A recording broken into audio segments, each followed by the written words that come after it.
Olá, amigos e amigas, Diácono Beto, Paróquia São Miguel Arcanjo, Arquidiocese de Maringá. Hoje, continuando nossos estudos sobre o livro do Deuteronômio, vamos estudar os capítulos 13 e 14. No capítulo 13, nós vamos ter o perigo das seduções para que o povo comece a praticar a idolatria. E no capítulo 14, nós vamos ver as proibições, tanto das práticas idolátricas, quanto de comer animais impuros, já que esse também era um costume dos povos vizinhos e que podia levar a uma perda da identidade religiosa através da alimentação. Mas antes, iniciemos a Trindade Santa, que é Pai, e Filho, e Espírito Santo. Amém. Quando você abre a sua Bíblia no capítulo 13 do livro do Deuteronômio, na Bíblia de Jerusalém está contra as seduções da idolatria. Ou seja, o projeto de Deus é um projeto de Deus religioso. Então a identidade religiosa desse projeto é muito forte. Começa com o povo clamando, Deus enviando Moisés com a sarça ardente, aquele texto belíssimo de Êxodo 3. Depois, as 10 pragas do Egito, Deus mostrando o seu poder para libertar seu povo, a passagem pelo mar a pé seco. Depois, os 40 anos no deserto, e nós estamos no final desses 40 anos. E ainda existe o perigo do povo desviar-se para outras divindades, que têm cultos atraentes, com muita festa, com muita comida, porém com falsos deuses e com falsos valores sociais, religiosos, e assim por diante.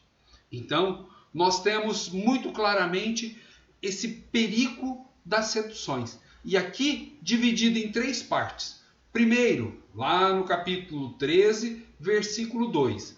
Quando surgir em teu meio um profeta ou intérprete de sonho, e ele te apresentar um sinal e um prodígio, quer dizer, ele falou que vai acontecer alguma coisa. Se este sinal ou prodígio que ele anunciou se realiza, e ele te diz, vamos seguir outros deuses. Vamos entender aqui. Mas o cara não acertou, então ele não é de Deus? Gente, um jogo de futebol tem 3 resultados possíveis. Vitória do time da casa, empate ou vitória do time visitante. Quantos por cento de chance você tem de acertar? 33,3. Então, e se é uma luta de boxe? Você só tem 2, ou esse ou aquele vai ganhar. Então tem coisas que você joga com uma probabilidade muito grande. E o cara acerta. Acertou. Então vamos cultuar, vamos adorar outros deuses. Aí o que ele vai falar? Não é para acompanhar esse pessoal, não se deixar seduzir. Lá no versículo 4, não ouça as palavras desse profeta ou intérprete de sonho. E lá no versículo 6, ele deverá ser morto. Ou seja, ele não pode ficar no meio do povo. Já no versículo 7, o segundo ponto de sedução é: se teu irmão, filho do teu pai ou da tua mãe, teu filho, tua filha, tua mulher, um amigo, te seduzir secretamente, quer dizer, não vamos fazer isso aparentemente. Vamos para outros deuses que vão nos dar coisas que nós queremos no aqui e no agora. Você não pode se deixar seduzir, e ele tem que ser, lá no versículo 11, apedrejado até a morte. O terceiro, que deve ser excluído, são aqui no versículo 14, homens vagabundos, que se você ler, são pessoas más, pessoas sem uma ocupação, ou às vezes têm uma profissão, mas quer desencaminhar as pessoas. Então, o que você deve fazer? Você não deve ouvi-lo e deve passar a fio de espada. O que nós temos aqui, gente? 3 formas do povo deixar de seguir a Deus. A primeira, com um adivinho, um intérprete de sonho. O segundo, com amigos e pessoas da família. E a terceira, com pessoas da sociedade que são, para poder menosprezá-la, colocadas como vagabundos, homens vis, mas que desviam as pessoas. Aqui nós percebemos claramente o quanto que no projeto de Deus é importante a fidelidade ao projeto. Ou seja, crer em Deus é manter o projeto unido. Crer em outros deuses é despedaçar o projeto, e como eles não têm exército, logo eles vão estar clamando por um rei. E um exército pago, e vão ter que pagar muitos impostos para sustentar uma corte e um rei. E já no capítulo 14 começa com a proibição de uma prática de idolatria, falando dos mortos. Versículo 1. Sois filho de Yahvé, vosso Deus, nunca vos marcareis com uma incisão ou tonsura entre os olhos, por causa de um morto.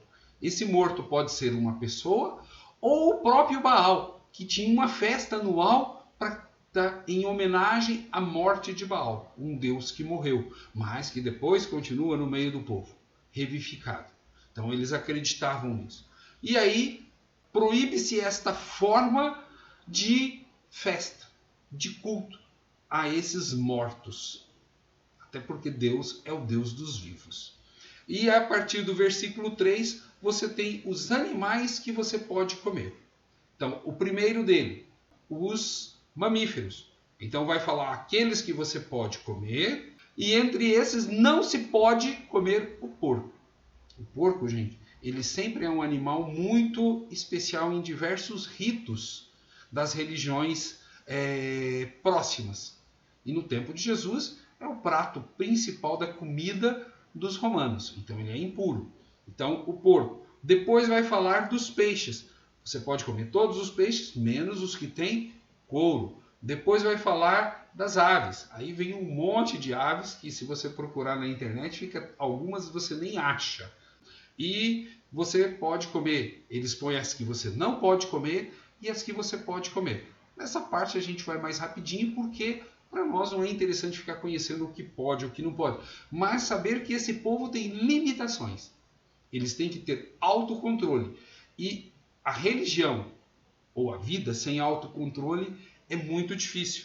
E por último, você não pode comer nenhum animal que tenha morrido por si só, ou seja, por morte natural. Acabei de encontrar esse animal morto, você não pode comê-lo. Aí vai existir uma distinção aqui para o estrangeiro. Ele pode ser dado ao estrangeiro. Aqui eles vão colocar o forasteiro. Em toda a Bíblia, o estrangeiro ele sempre deve ser acolhido, aquele que está viajando, porque não tinha hotel, não tinha restaurante.